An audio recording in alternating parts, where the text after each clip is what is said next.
A maior dificuldade que a igreja hoje tem, amada igreja, é de compreender a palavra do Senhor. O risco que muitos cristãos correm, amada igreja, de estar dentro da igreja, como a Bíblia, e correm nos sérios riscos de sofrer, por não entender a palavra de Deus. Aqui é a palavra de Deus. No livro de Salmos 107:20, uma promessa já havia há mais de 1000 anos atrás. Porque todo o Velho Testamento, ele apontava o Filho de Deus. E agora o verbo se faz carne, como pastor, o Espírito Santo, ele gera na barriga de Maria quem? Jesus.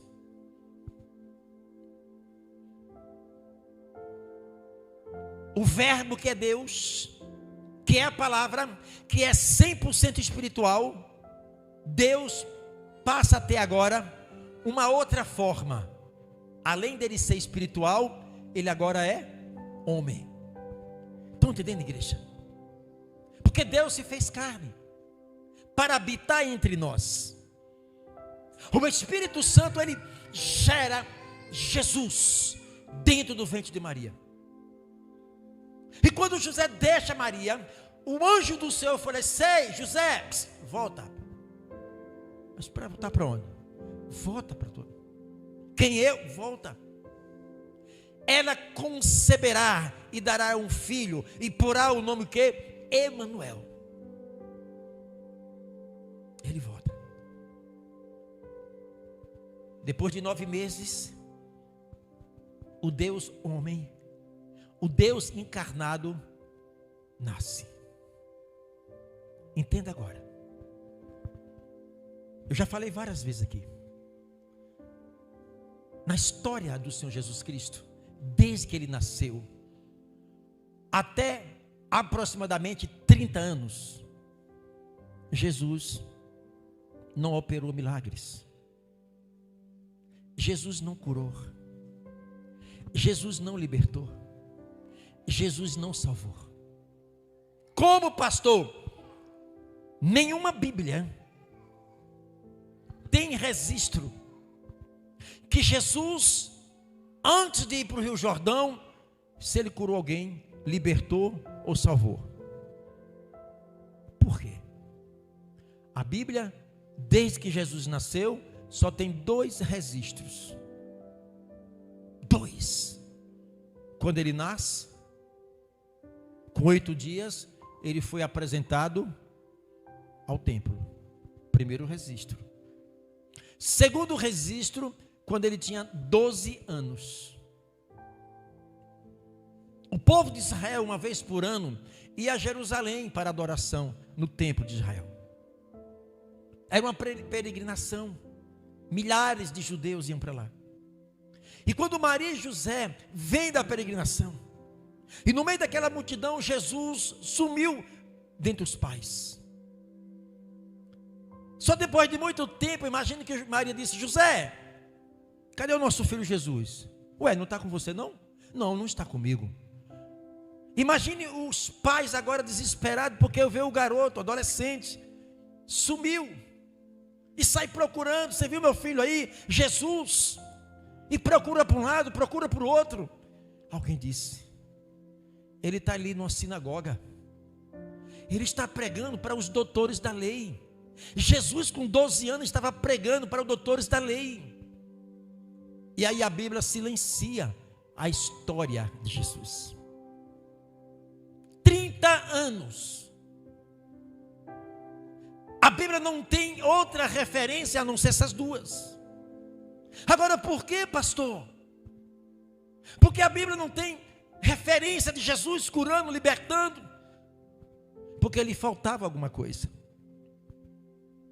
O que faltava na vida de Jesus? O Espírito Santo. Entende, igreja? Jesus dependia do Espírito Santo para operar os sinais e maravilhas. Jesus precisaria do Espírito Santo para suportar a morte de cruz. Jesus vai ao Rio Jordão.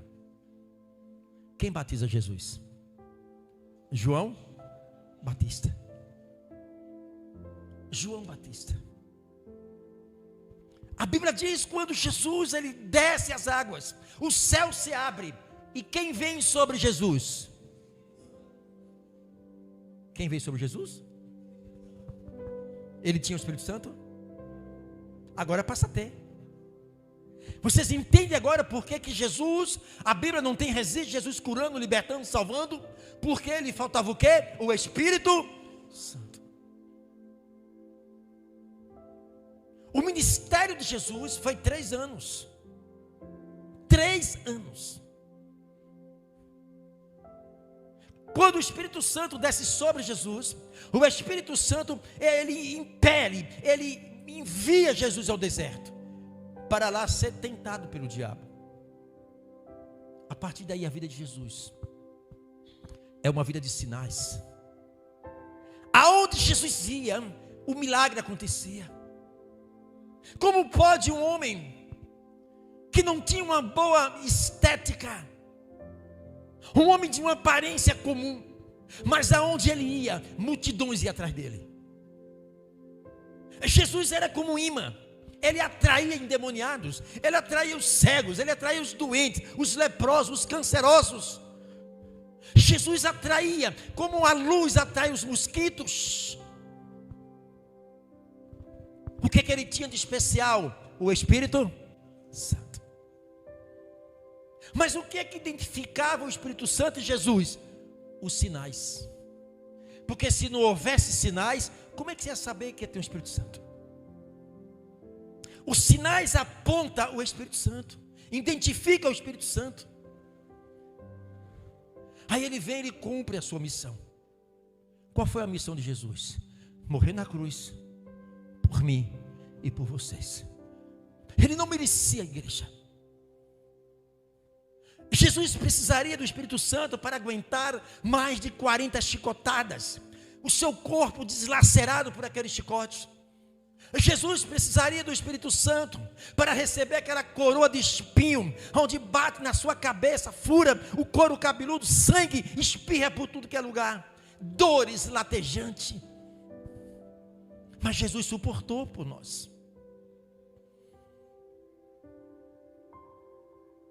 Depois de tanto castigo, o próprio condenado teria que carregar sua própria cruz, levar ao lugar da execução. Teria que ter o Espírito Santo para suportar tudo isso. Em toda a sua trajetória, de Jesus do Getsemane na cruz, houve um momento que o próprio Jesus disse: Pai, afasta de mim este cálice. Em outras palavras, eu não quero morrer assim, eu vou jogar a toalha. O próprio Jesus pensou em desistir.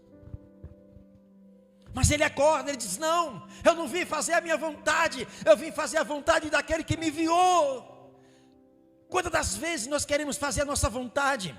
Quantas das vezes a nossa natureza pecaminosa diz: ei, pare, não vá à igreja, não ore, não vá mais seguir esse Senhor, o caminho é estreito. E acaba a gente parando, igreja. Que Deus é esse? Eu tenho orado, eu tenho jejuado, eu tenho buscado a presença do Senhor. Parece que Deus não me ouve, parece que Deus me abandonou. Ele não nos abandonou, igreja. Jesus não abandona nós. Um dia nós estávamos perdidos e o Senhor nos amou, mesmo naquele tempo que a gente estava distante dele, mesmo naquela época que nós éramos inimigos da cruz, o Senhor nos amava. Ele nunca desistiu de mim, Ele nunca desistiu de você. Há momento na vida de um cristão que parece que um serrote cortou o meio, parece que não tem mais força, parece que não tem mais alegria de ir para a igreja, alegria de orar, alegria de ler Bíblia. Parece que uma parte foi tirada de nós, mas o Senhor não nos esquece de nós, igreja. Talvez o teu pensamento: eu estou cansado, eu trabalhei hoje, como é que eu vou para a igreja? Eu trabalhei o dia todo. Quem foi que te deu força para trabalhar? Não foi Jesus? Mas quando é para buscar ao Senhor, não tenho mais força.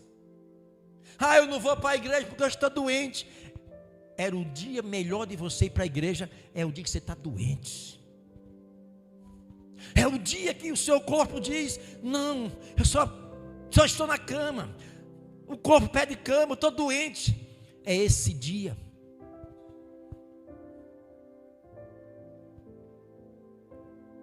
Amada igreja, Jesus morreu. O próprio Pai matou seu filho na cruz por nós. A Bíblia diz que o Deus Pai, Ele olha para o filho na cruz. O Deus Pai vira o rosto. O Deus Pai não suportaria de ver o seu filho como um bife humano naquela cruz. Ele disse: Pai, não posso fazer nada por você, filho. Eu mandei você para morrer na cruz por essa humanidade. Porque para este povo ter acesso à salvação, teria que ir para a cruz, e nós não teríamos condições de ir para a cruz, e o Senhor foi por nós. Jesus foi por nós. Ainda que você tenha que pagar um preço, pague um preço nos pés da cruz. Não seja aquele crente melindroso, fracassado, covarde. Esteja disposto a seguir esse Deus. Não esteja preocupado com o que as pessoas pensam ao teu respeito. Se preocupe com o que o Senhor pensa ao teu respeito. Porque na hora da dor, esse que diz que é seu amigo, que é sua amiga, é o primeiro que te dá um tchau. No momento mais difícil da nossa vida, nós só temos Jesus por nós. Ele sabe da tua luta. Ele sabe do teu sofrimento. Ele sabe que até o dia de hoje, muitos de vocês com a vida bloqueada, não consegue sair de onde está. Trabalhou tanto, olha para trás, parece que cruzou os braços. Deus conhece a tua dor, igreja. Ele sabe a tua dor. Ele foi massacrado, morto na cruz. Mas quando Jesus morreu na cruz, a Bíblia diz que ele desceu à parte mais baixa da terra. Pastor, o que Jesus foi fazer lá embaixo? Pastor, quando Jesus morreu na cruz, ele foi para os céus? Não, ele não foi logo para os céus. Ele tinha uma missão de 40 dias ainda. 43 dias, porque 3 dias ele voltou para o corpo dele. Depois do terceiro dia, ele ressuscitou. Mas a Bíblia não diz o que aconteceu em 3 dias e 3 noites. A Bíblia não tem registro do que aconteceu nessas 72 horas que ele saiu do corpo.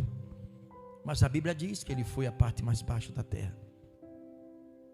Ele foi acertar uma conta. Porque no jardim do Éden, Adão entregou a nossa chave da vitória eterna na mão de Satanás. A nossa vida eterna estava na mão do Senhor. E por causa do pecado de Adão, ele entregou essa chave da vitória eterna na mão de Satanás. Por isso, igreja, que a humanidade veio de mal a pior. O pecado entrou no mundo através de um homem chamado Adão. O pecado teria que sair do mundo através de um homem chamado Jesus. Porque essa chave é espiritual. E nenhum homem tinha como pegar essa chave espiritual, só o Filho de Deus. Porque o que foi morto de Jesus foi a parte física, não a parte espiritual. O diabo não matou Jesus. O diabo não conseguiu matar o nosso Senhor. Ele matou o corpo do nosso Senhor. A parte espiritual, o diabo não matou. Aquele corpo representava eu e você naquela cruz. E ele foi morto por nós. E ele foi lá. Imagino eu, como diz a própria palavra, 3 horas da tarde, o dia se tornou em trevas, escureceu. Todos os demônios estavam vibrando de festa, de alegria. Matamos o Filho de Deus. Eles não mataram o Filho de Deus. Eles mataram a parte física do Filho de Deus. Imagino eu que está lá em festa, o inferno todo. Eu já falei isso aqui. Imagine quando Jesus chega no meio daquela festa, houve um silêncio, uma luz brilha nas trevas. Imagino que lá alguém chega para Lúcifer e diz: Lúcifer, pois não. Chegou alguém aí, e esse alguém vai acabar a festa. Quem vai acabar essa festa? Chegou aí um homem. Quem é esse homem? Jesus. Não, não é Jesus. Matamos Jesus, matamos o Filho de Deus, mas ele está aí. A Bíblia diz que Jesus pisou na cabeça dele e tomou a chave da nossa vitória. É aqueles que aceitam Jesus como Senhor e Salvador da sua vida, tem a vida eterna. O diabo pode matar o nosso corpo, mas o nosso espírito não, porque nós entregamos a ele. Nós temos a vida eterna. Nós não iremos passar a eternidade no inferno, nas trevas, não. Nós passaremos a eternidade reinando com Cristo. Essa é a vitória, amada igreja, que nós temos que crer. E quando Jesus tomou a chave que o diabo pegou da mão de Adão, agora Jesus toma. Acabou a festa. Satanás foi derrotado. E ele é derrotado. A questão é que nós temos dificuldade de entender e compreender que todos os demônios, amada igreja, nós somos autoridade sobre eles. O Senhor nos deu poder e autoridade. O Espírito Santo pega Jesus e traz para o corpo dele. Já havia 4 dias que o corpo de Jesus estava morto. E o que acontece com o corpo de Jesus? Ele volta para o seu corpo e ele ressuscita. Agora Jesus ressurreto. Os discípulos estão tudo trancados dentro de uma casa, com medo. E agora o que será as promessas? Mataram Jesus e agora? E Jesus entra dentro daquela casa, não precisou abrir as portas. Ele passou pelas paredes mesmo. Nada pode deter Jesus. Jesus reuniu os discípulos e disse assim: ficai aqui em Jerusalém, até que do alto virá a promessa sobre vocês. Importa que o Filho vá, para que o Espírito Santo desça. Era necessário Jesus subir e o Espírito Santo descer. Não ore, não vá expulsar demônios, não vá curar ninguém, não vá pregar o evangelho, fica aí. Vocês não podem fazer nada disso, meus discípulos, porque está lhe faltando uma coisa sobre vocês. O que é que estava faltando sobre os discípulos? O Espírito Santo. Agora vamos lá em Atos capítulo 1, 8. Que o Espírito Santo ilumine a tua mente nesta noite, para que você compreenda esta palavra e saia com esta palavra aqui hoje. Lembre, não há demônio, não há espírito de enfermidade, não há espírito maligno, amada igreja, mais forte do que o nosso Deus. Ele é um derrotado, fracassado. A questão é a dificuldade que a igreja tem de entender isso. Atos capítulo 1, 8. Olha o que o Senhor diz para os discípulos. Atos capítulo 1, versículo 8. Atos 1, versículo 8. Jesus chega para os discípulos e diz: mas recebereis a virtude do Espírito. Observe, virtude é uma coisa, Espírito Santo são duas coisas distintas, tá, igreja? Virtude, poder e o Espírito Santo.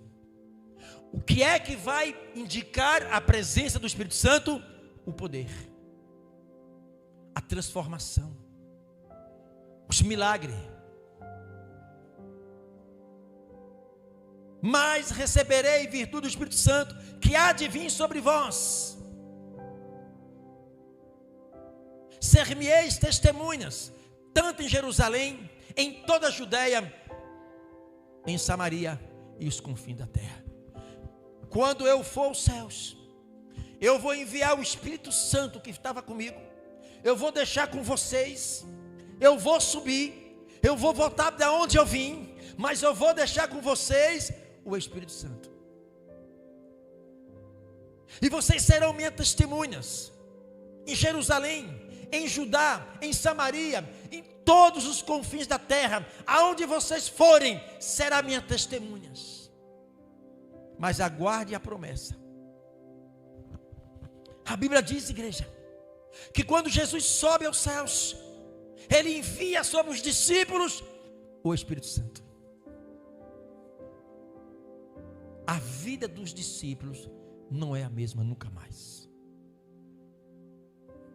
O que o Espírito Santo fez na vida de Jesus, o Espírito Santo dá continuidade na vida dos discípulos. Entende, igreja? Os discípulos agora, eles podem curar, eles podem expulsar demônio, eles estavam dispostos a dar sua vida em prol do Evangelho. Mas os discípulos já morreram, já cumpriu a sua missão. E o Espírito Santo, Ele quer continuar fazendo o que Ele fez na vida de Jesus, o que Ele fez na vida dos discípulos, e Ele quer continuar na minha vida, na sua vida, os milagres. Porque não há dois Espíritos Santos. O Espírito Santo é o mesmo. Pastor, se é o mesmo, por que hoje não acontecem os sinais que acontecia antes? João 14:12. Ai, se vocês absorverem esta palavra, vocês não serão os mesmos crentes, não serão os mesmos servos do Senhor, vocês serão diferentes, porque procurarão viver uma vida diferente. No livro de João, capítulo 14, versículo 12, amada igreja, a palavra diz: na verdade vos digo, aquele que crê em mim, fará as obras que eu faço. Aquele que crê em mim, também fará as obras que eu faço, e as farás maiores do que esta, porque eu vou ao Pai. Olha para lá, porque eu vou para o meu Pai. Versículo 13. E tudo quanto pedires em meu nome, eu farei, para que o Pai seja glorificado aonde? No Filho. Preste atenção, igreja. Eu estou aqui diante de um povo de Deus. Aqui é o povo de Deus, não é? Se você aceitou Jesus como Senhor e Salvador, você recebeu o Espírito Santo. E a Bíblia diz: aquele que crê em mim. É aquele, não é todos, porque nem todos têm fé para crer. Aquele que crê em mim fará as obras que eu faço. O que mais Jesus fez? O que mais Jesus fez? Me diz. Milagres. Libertar as pessoas que estavam nas garras de Satanás, ou não? Ou isso é história do passado? Ou esse Jesus que operou há mais de 2000 anos atrás, não opera mais hoje? Ele é o mesmo. Ele está me dando condição, Ele está dando condição na tua vida, para eu e você fazer o que Ele fez, ou maiores ainda do que Ele fez. Porque Ele diz: eu vou ao Pai. Eu não estarei mais contigo aí, igreja. Eu não estarei mais fisicamente nessa terra. Jesus não está mais aqui fisicamente. Jesus está aqui espiritualmente. O Espírito Santo é Jesus. E tudo que pedir em meu nome, eu farei, para que o meu Pai seja glorificado aonde? No Filho. Isso quer dizer, igreja, o Espírito Santo, o maior interesse dele é operar maravilha na nossa vida. O milagre que acontece, o nome do Senhor é glorificado em quem? No Pai.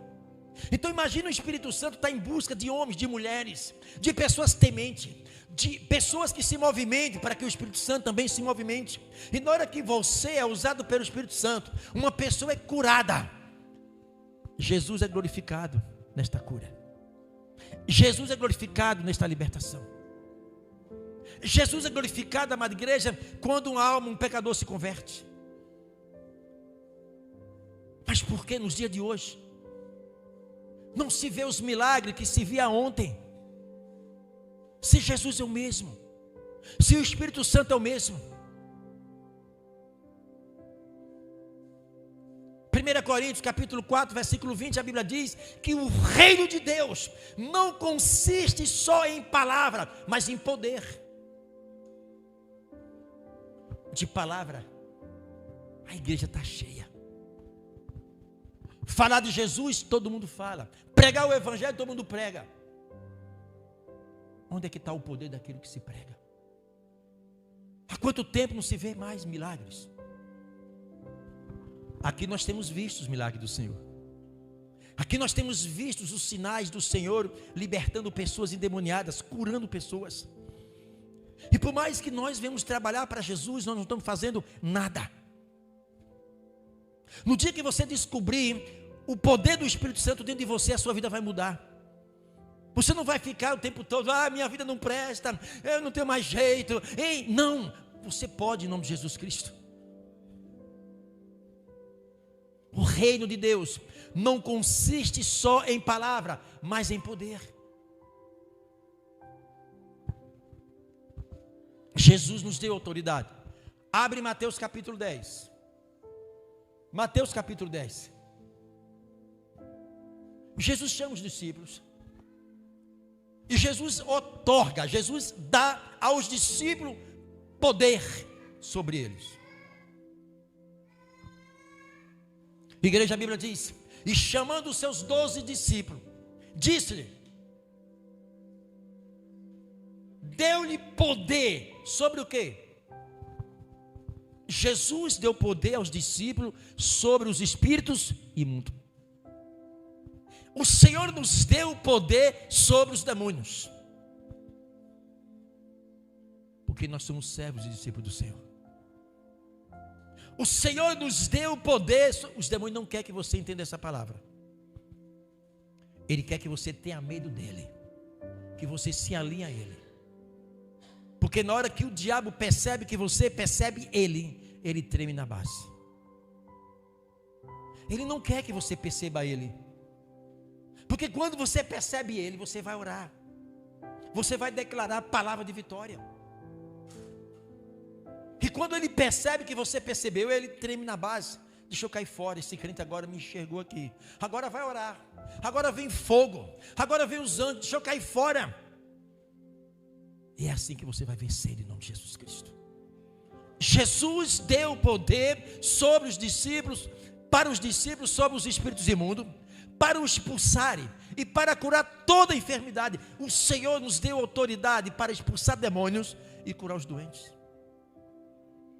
Mas Senhor, isso aconteceu há mais de 2000 anos. Não, aconteceu, acontece e vai acontecer.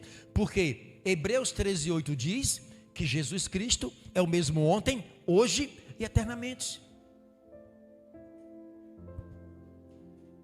Esta palavra, igreja, é que queima o nosso coração de desejo, de vontade de buscar a Deus.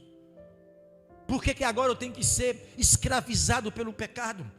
Pelo contrário, o Senhor me deu autoridade sobre os pecados. O pecado agora é o meu escravo. Eu não sou mais escravo dele. O pecado vem, tenta-me, me dá o desejo. E eu digo, não, pecado, eu sou autoridade sobre você, pecado. Se o crente não tem autoridade para dizer não ao pecado, não tem autoridade para dizer para o diabo te obedecer. Entende agora? O diabo te oferece o pecado e você vai e aceita. Mas na hora que ele te oferece, está repreendido. Eu não vim aqui para te obedecer, eu vim para obedecer o meu Cristo Jesus. Não, pastor, mas a minha carne é fraca, o desejo de pecar, o pecado é gostoso. Está repreendido. Eu sou autoridade sobre você, pecado. Um dia eu era escravo do seu pecado, agora eu te escravizo. E aí você tem autoridade sobre os demônios. Entende agora, igreja? Lucas 10, 19.